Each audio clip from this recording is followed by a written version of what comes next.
जब हम कोई नया काम करते हैं और जिस फेज से गुजरते हैं, से फॉर एग्जांपल कि आप सिविल सर्विसेज के प्रोविजन करने जा रहे हैं, अलग अलग social background, cultural background, academic background आप आते हैं और टारगेट सबका एक ही सिविल सर्विसेज में जाना है। अब वहां एक बेसिक एक्सपेक्टेशन है।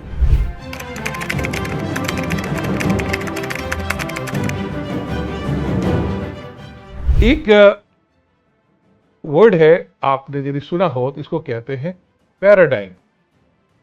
ये एक फ्रेम ऑफ माइंड है जो यूज किया जाता है और इस पैराडाइम का मतलब ये होता है कि आपके परसेप्शन किसी चीज के लिए क्या है, आपकी इसके लिए अंडरस्टैंडिंग क्या है, और तीसरी इंपॉर्टेंट चीज है कि आप उसी चीज को इंटरप्रेट कैसे करोगे। Perception, understanding and interpretation, that makes what we call paradigm. इसी चीज को हम अदर वर्ड्स माइंडसेट भी कह सकते हैं। इंपॉर्टेंट यहां जानने के लिए यह है कि एक सीक्वेंस है बनाने के लिए। इस एग्जामिनेशन में जिसको कहते हैं कि civil services personality, civil services की पर्सनालिटी कैसे होनी चाहिए, कैरेक्टर बिल्डिंग कैसे होगी, एक जर्नी है। और उस जर्नी के लिए इंपॉर्टेंट यह है कि हम सबसे पहले किस परसेप्शन से हम इसको स्टार्ट कर रहे हैं, किसी चीज को। परसेप्शन, नजरिया, how do you perceive things, how do you look at things, this comes from early childhood. जब हम जिस फैमिली में आते हैं, वातावरण में होते हैं, जैसे हम डेवलप करते हैं, तो हमारे देखने की नजरिया होती है towards society, towards our self, towards the people, कि how do we perceive the world. जब आप एक अच्छे करियर में जाते हैं, हायर लेवल पे जाते हैं, तो सबसे बड़ा इंपॉर्टेंट ये है कि कहीं आपकी नजरिया वो तो नहीं है जो अभी तक आपके डेवलपमेंट में, आपके ग्रोथ में, आपकी नर्चरिंग में चला आ रहा है।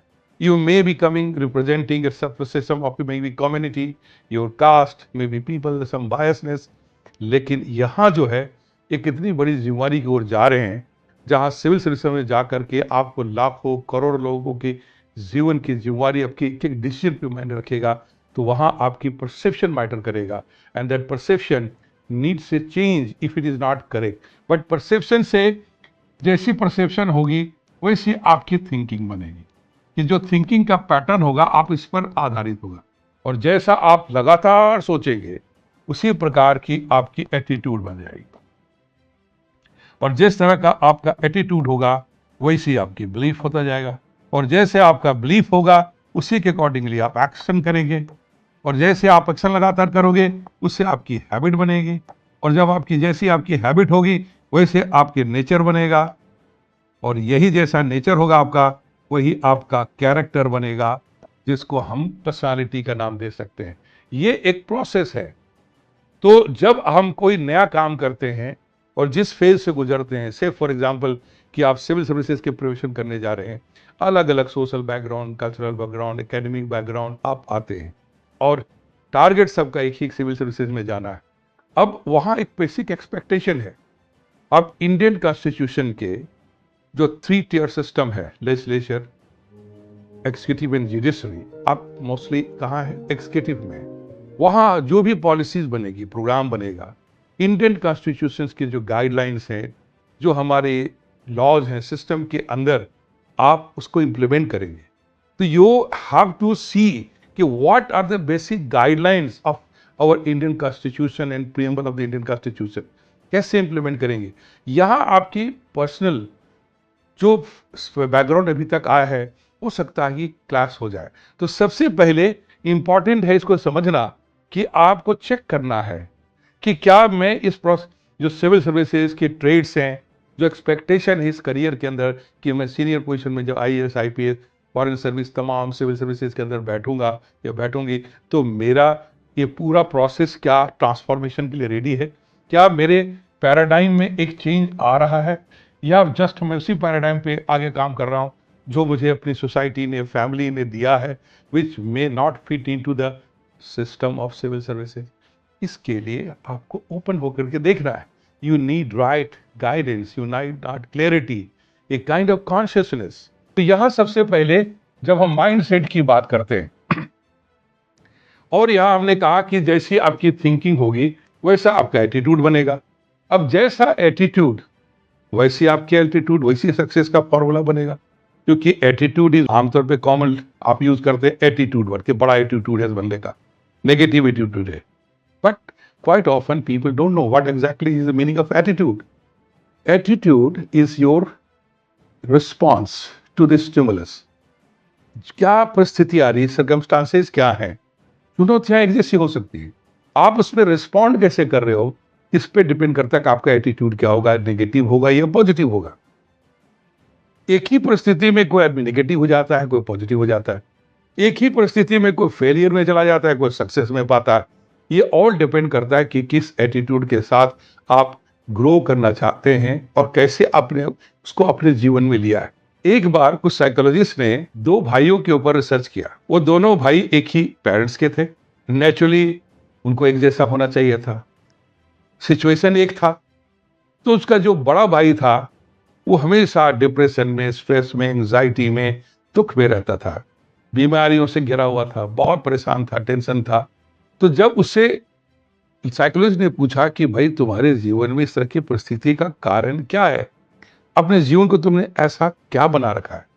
अब देखिए वो क्या कहता है, कहता है कि मैं क्या कर सकता हूं, मेरे जीवन में कुछ हो ही नहीं सकता सही। बोला क्यों? क्योंकि हमारे पेरेंट्स ही ऐसे थे, वो अल्कोहलिक थे, शराब पीते थे, लड़ते थे, दिन रात उनको देख के टेंशन में रहता था। उसके चक्कर में देखते देखते मैं भी स्ट्रेस में अल्कोहलिक हो गया, अपने जीवन मेरा बर्बाद हो गया। अब मेरा कैसे ठीक हो सकता है, जब मेरे पेरेंट्स ने ही ऐसा माहौल दिया मुझे तो मैं ऐसा बन गया। अब इन्होंने जो उसके छोटा भाई से बात की जो अपने लाइफ में बड़ा सक्सेसफुल था, खुश था, उसकी फैमिली लाइफ अच्छी थी, सोशल लाइफ अच्छा था, फाइनेंशियली अच्छा ग्रो कर रहा था, ऑलवेज चीयरफुल था, मोटिवेटेड था। उसको पूछा कि भाई क्या कारण है इतनी खुशी का, इतना अच्छा होने का? तुम्हारा बड़ा भाई कह रहा है कि उनके पेरेंट्स जो हैं के कारण से उनका हाल हुआ, तो तुम्हारा भी तो यही होना चाहिए था। कहते नो नो नो नो, मेरे सही होने का और अच्छा होने का एक ही यही कारण है, क्योंकि मेरे पेरेंट्स जो लड़ते थे, ड्रिंक करते थे, हमने उनकी सफरिंग देखी, हमने उनके लाइफ को देखा कितना हेल बना रखा है। तो मैंने उस समय से जिंदगी भर में फैसला लिया कि जिंदगी को कभी इनके जैसा नहीं जीऊंगा। और आज यदि मैं खुशहाल हूँ, सक्सेसफुल हूँ, तो उसका कारण ये है कि उन्हीं को देख करके मैंने सबक ली, सीखा कि कितना हेल है इस लाइफ में, जिस तरह के वो जीते हैं। तो मैंने कभी भी उसको अडॉप्ट नहीं किया। I made a different way of life and I am here now. See, situation is one, parents are same, लेकिन दोनों के लाइफ में कितना बड़ा फर्क है। यही जो इंपॉर्टेंट चीज है, माइंडसेट आप समझिएगा। इस सिविल सर्विस एग्जामिनेशन जब देने जा रहे हैं और आप सिविल सर्विसेज में जाएंगे, this will play very important role as one of the important component of your mindset, कि किस एटीट्यूड के साथ आप किसी चीज को लेते हैं। जब आप सर्विस में होंगे, तरह तरह की चुनौतियां आएंगी, चैलेंजेस आएंगे, प्रॉब्लम्स आएंगे। अब आपका आउटलुक है कि आप उसको देखेंगे कैसे, how you can maintain your positivity, response system to the people, ताकि उनका भी बिलीफ जगे, कॉन्फिडेंस दें और विपरीत परिस्थितियों में भी आप आगे जाएं।